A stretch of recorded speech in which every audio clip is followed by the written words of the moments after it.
izolo late ukuthi uSpawn amathuba u15,000 for South Africans.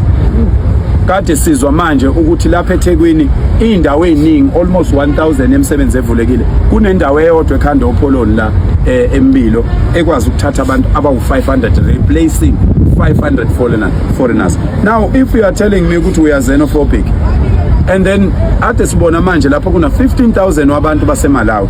So are you telling me ukuthi laba bantu baseMalawi bebengasebenzi? Bonke labantu baseMalawi bebengasebenzi. Njengoba ubabona nje ukuthi into yabi namabhadi as much as kubhlungu ukubona amabhasi abo eginqeni. Bathathe mina bangifaka ebhodleleni bethi bayangithakatha. Yes. Bangifaka ebhodleleni bafaka izibi, bafaka umuthi, bafaka amanzi, bafaka isithombe sami. Bathatha leso thombe bangena nasebhasini bahamba naso bethi baya naseMalawi. Lawo ibhasi endleleni. Uyabona ngeshwa elibhlungu may his soul rest in peace udriver we truck ushonile aba11 balimala, and that is a very sad thing to watch ukuthi abantu bakithi now even abantu abazikhulu esikhundleni sokuthi bekhulume ngokuthi siyabonga bantu base South Africa, siyabonga ukuthi nisukume nisikhombise ukuthi lento ingenzeka, lento ebesihlula sonke lesisikhathi ingenzeka. But what abaholi benzani bathi uphakela umthakathi is unskilled, but no, he's an unskilled Zulu man because angikhuluma isingisi esikhulu ngithi kodwa ngenza into I can lead 257,000 men and they can walk through town without breaking anything. So ufuna ngibe skilled kanjani? Ubona ukuthi lamadoda emiza amadala kangaka. Yesterday they were advocates, they were doctors, they were professionals, they were learned people ebebelapha emashini ebengibahola izolo. Bekunelunga leParliament ebengilihola izolo lapha. So I'm still unskilled because angikhuluma isilungu esikhulu ema boardroom where you guys measure each other ukuthi omunye ufunde kangakanani omunye ufunde kangakanani. What is the purpose of going to school when you can't do anything? What is the purpose of going to school if you can't stand up for the country? What is the purpose of going to school when the country is going down and the laws are being broken in front of you? And then as soon as abantu base South Africa besukuma bethi awuthi silungisele nansini obesuthi na we must follow the law. You are the law, you are in parliament. You are the law, you are in parliament. You're supposed to have enforced these laws long time ago. And then you are trying to hinder us from doing our work because you feel like you are going to lose your position. Very, all of you in parliament, you might lose your positions because these men and women, they are ready to take those positions. As you can see them walking through the streets and fighting and chanting, talking about our country and fighting for our country. They are ready to go and fight for this country. Saving a budget, a parliament, because we are doing this without a budget. No amount of propaganda defile terrorism, patriotism will defile patriotism or erase the sacrifices of our ancestors.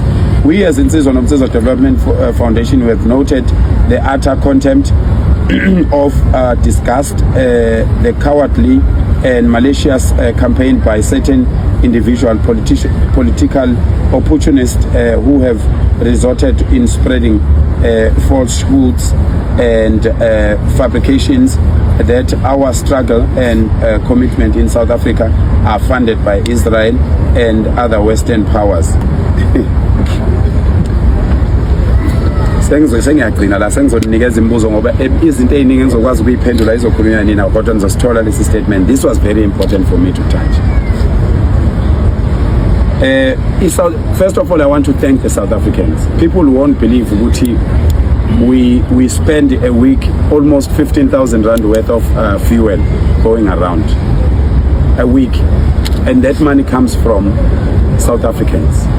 I have my Capitec account, it's not hidden, I put it out there to social media, and I've kept asking people. And when I said to people the 30th of June, I announced it here. Advocate Ndao, he was here. Advocate Ndao Konala. We were here on the 7th of December when I announced the 30th of June.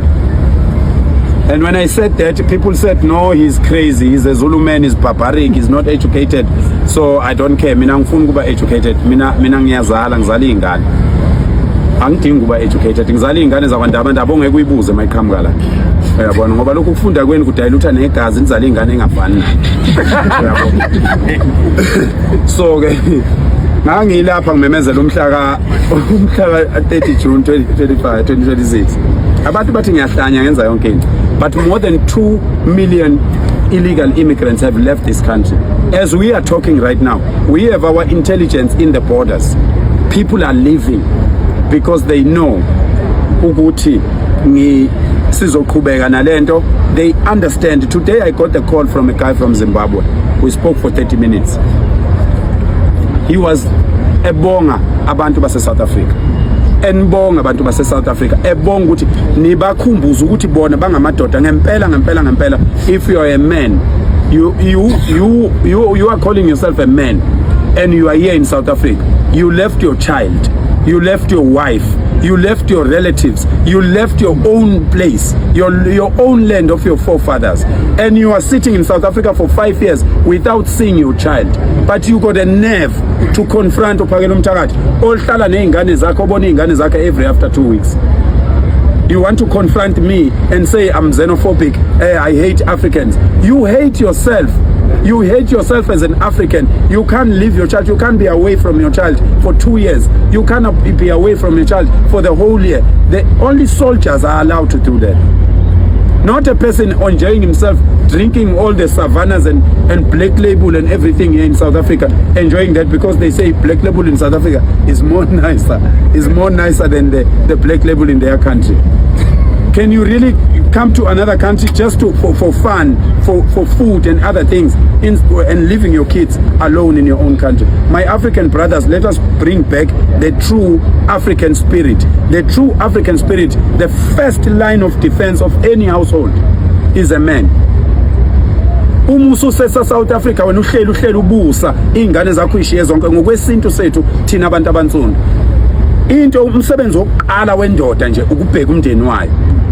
Ubheka ubani umndeni wakho uhlele South Africa for 5 years. So I'm calling for my African brothers. I'm going to facilitate. I'm going to make sure. I'm going to visit these countries. I'm going to visit you, my brothers and sisters, in your countries to revive the spirit of Africa, to revive the spirit of Ubuntu. You must fight for your countries. If they kill you, they must kill all of you. You can't be scared of that, because even me, every day, yesterday I came late in the march because I had an intelligence that some people were waiting somewhere for me. I had to change 2 vehicles so that I can get to the march, because if I used my car to come to the march, I would have died yesterday. That's why I kept postponing the times, because the intelligence was telling me there's things that people are trying to do. And thanks to the police, thanks to the intelligence, and all those that are criticizing us, they don't know that we go through such. All those that are criticizing us, they don't know good. The last time I saw my younger wife, it was on the 4th of December. I'm only going to go home now. Nami ke ngiyodlala webakwethu ngoba kade sagcina ukudlala nezingane lapha. Ngidlalise nengane endala engizalele izingane. Uyabo. So ke kubhlungu kabi ukuthi ugxekwa abantu begxekela izinto ezifana nalezo. Indaba ye xenophobia nokuthi siyakhokhelwa into engeke iziyenzeke kuphakela umthakathi. No one is going to fund me. No one is going to fund me to divert this. No one is going to fund me to change the tone. Ngicela ukuniqinisekisa kuloko. Angithengeki mina wengane zakwethu. Lokho engikwenza ngobudoda.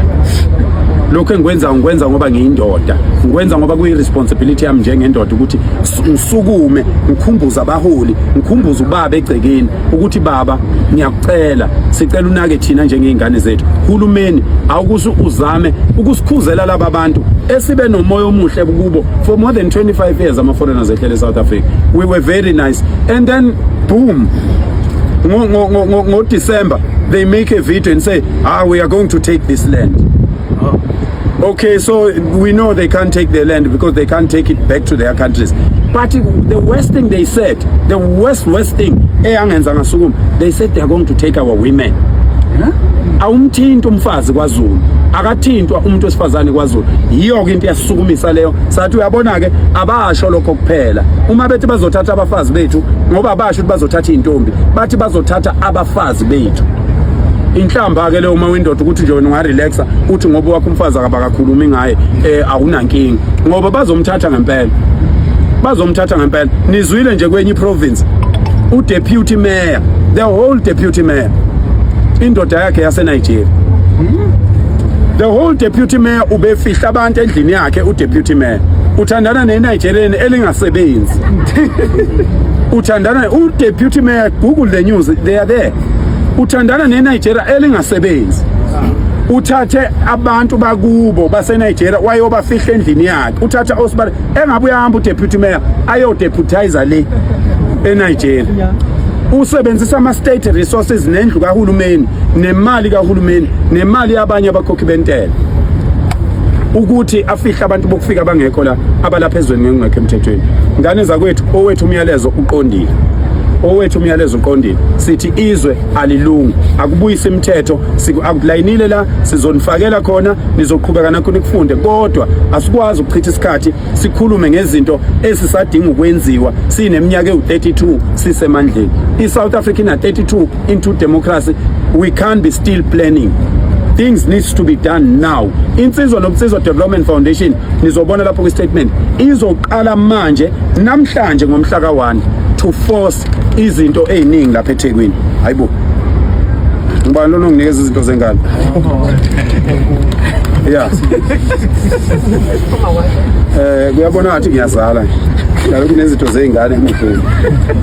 Siyabonga.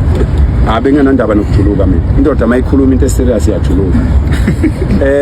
So ke sizoqala izinto ezinkulu njengamanje bafowethu ezokuthi sihlale entweni manje njengalapha eThekwini. Into esizoyenza njengala eThekwini njengamanje sizoya kumasipala sikhombe ibhilidi sithi umasipala namhlanje khipha laba abantu namhlanje sisuke siye kwelibe akukho ukuxoxa okuzokwenzeka. Akukho ukuxoxa okuzokwenzeka. Sizofika sikhombe ibhilidi ngoba amabhilidi abahleli kuwo barenta kumuntu osebenza kwamasipala.